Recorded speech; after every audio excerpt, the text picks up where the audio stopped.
want to welcome to the program right now our friend Rick Ector from Rick's Firearm Academy of Detroit. Rick, how are you, sir? Man, I am great. It's actually a beautiful day here in Detroit, and it's always a pleasure to be on the program. Well, listen, man, we always like talking with you. I'm glad to see that you all are getting some good weather here after the long winter that you all had, and maybe the I don't know. Maybe the weather will be topic A on the local news today, Rick. I know yesterday topic A was Chief James Craig appearing on the cover of America's First Freedom magazine. The chief actually holding a press conference to talk about his cover story and his Q&A with the National Rifle Association magazine. Yeah, it generated a lot of interest, and the thing about the appearance in the NRA's magazine First Freedom, he didn't say anything in the magazine that he had not publicly said before.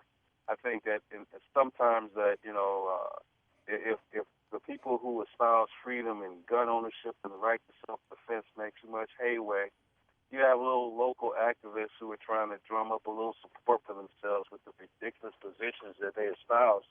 I mean, the guy who was countering or was trying to counter, some of the positive pro-gun, pro-rights, pro-freedom things that Chief Craig said was a guy here locally. And, he says things like, if someone invades your home, don't shoot them, just, offer their hand in prayer, that kind of thing, Right. And I don't have anything wrong with prayer or religion, I'm just saying if someone is so emboldened to endanger your life and your family's life, you have every right to defend yourself. And I don't see how anyone can morally, take the position that your life is not worth defending, But, they say what they say and they do what they do, man. As a matter of fact, I think I'm going to call up a couple of people to go to the next board of police commissioner meetings and make a show out of it to let them know that, yes, law-abiding citizens in Detroit who are lawfully armed truly support the positions that our chief has made.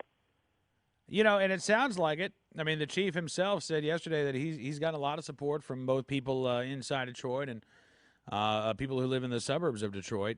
And as you said, this guy, Ron Scott, who's the spokesman for the Detroit Coalition Against Police Brutality, said, quote, "We're appalled at recent statements made by the Public Information Department of the Detroit Police Department and attributed to the chief, which separate the so-called good citizens from the bad citizens. These kind of incendiary and slanted statements only add to the sense of fear and promotion of violence that we're now experiencing in this city." Look, Rick. In my opinion, man, anybody who attempts to home invade someone, anyone who attempts to carjack someone, forcibly rape someone, I mince no words about it, man. They're bad, terrible, evil people, and these people exist, and they're out there, and they prey upon law-abiding citizens, To try to hijack the conversation and then say, tell us everything that's wrong with America and everything that's wrong with Detroit, that conversation is misguided and it's off. I think it is misguided. Again, you look at these people who've acted in self-defense in the city of Detroit over this year, and what you find are moms, you find grandmothers, you find healthcare professionals who've acted in defense of self or others. These are, generally speaking, people who are trying to make Detroit a better place. And the thing that I really want to accent, that I want to stress, man, is that we've had 13 justified homicides here in the city of Detroit, man. And when we had, situations, like this, like the lady maybe a week or so ago, Paris Ainsworth, a woman who was attacked coming home as she was getting out of her car.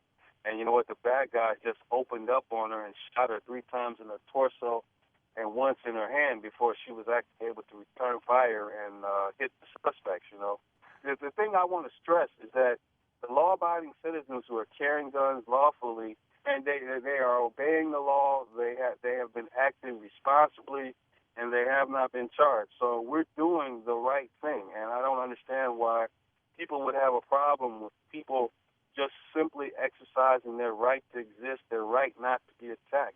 I mean, it should be a basic, fundamental right that everyone should adopt and espouse. But, unfortunately, we have these people, and you actually named his name, and I don't even give him credit to mention his name, but you have these advocates out here who just push the limits of the extreme. Well, yeah, and I don't mind naming him. I will say this: the Detroit Coalition Against Police Brutality is the one organization that I always see quoted, as opposed to what Chief James Craig is saying. They are, again, the only organization that I ever see quoted in opposition to what Chief James Craig is saying. So, I can only assume, Rick, that they're the only organization, and Mr. Scott is the only spokesperson for any organization that the local media can find in Detroit to actually criticize what the chief is saying. I've debated some other local guys that that are anti-gun and anti-freedom, but it's really a tough argument to make and to sell. As a matter of fact, I just left a coffee shop out here, and the lady that actually took my course about 2 years ago, she walked up to me and she said, "Rick, what is wrong with that Brian Scott guy? What is wrong with him? What doesn't he understand?" And I'm like, "Hey, I don't know. You have to call him and ask him. His position is indefensible. The fact that a law-abiding citizen minding their own business, and they're just attacked by a violent predator that they shouldn't have the right to protect themselves, and they accuse people who use self-defense and to try to label them as, would-be vigilantes. It borders on absurdity. We all deserve the right to be left alone. We deserve the right not to be attacked. Some people, I guess, just don't get it. I mean, when you ask them, well, what's the alternative? The alternative is that people just be needlessly slaughtered and violated, and I don't think that that's acceptable.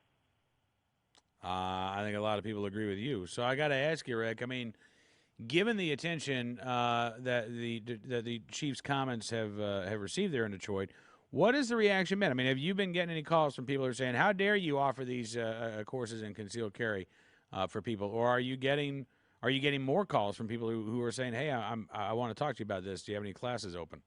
No one has been so brazen enough to question, why I do what I do, man. Because it's a moral thing. I mean, what could be wrong with someone defending their life? Someone at home just minding their own business, and 3 or 4 guys just kick in the door. If anything, it's given the position more publicity, and it's caused more people to call and to inquire as to whether it's something that they're ready to do.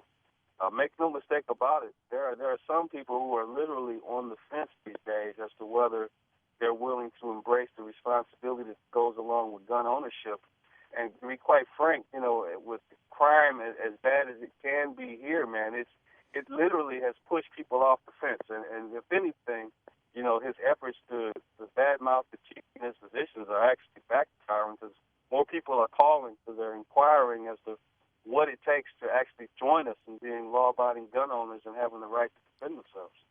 Well, that's good to hear. Listen, Rick, I appreciate everything you're doing there in the Detroit area to educate and train folks. And, again, always enjoy talking to you, my friend. Hey, man, it's always a pleasure. Rick Ector from Rick's Farm Academy of Detroit.